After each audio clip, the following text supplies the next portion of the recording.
মানুষের বুকে দাঁড়ি পাল্লা খুলে দাও হৃদয়ে জানলা জিতবে এবার দাঁড়ি পাল্লা। There should be zero tolerance. আমরা দুর্নীতিকে না বলতে চাই। ঢাকা 12 আসনের দুর্নীতিতে জর্জরিত।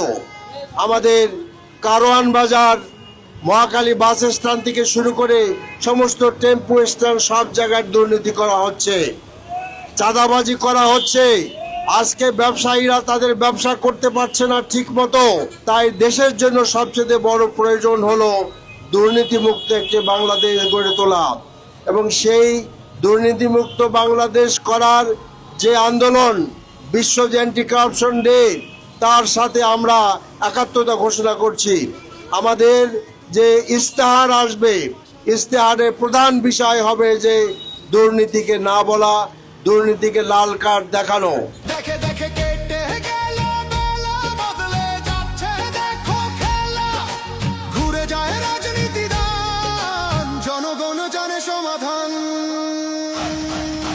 আল্লাহকে হোক এবার পাল্লা, দিকে দিকে দিকে দিকে দেখো দাঁড়ি পাল্লা। খুলে দাও ভাবনার জানলা, জিতেছে হৃদয়ে দাঁড়ি পাল্লা। ঢাকা 12 প্রতিটি প্রাণে প্রার্থী মিলন ভাই।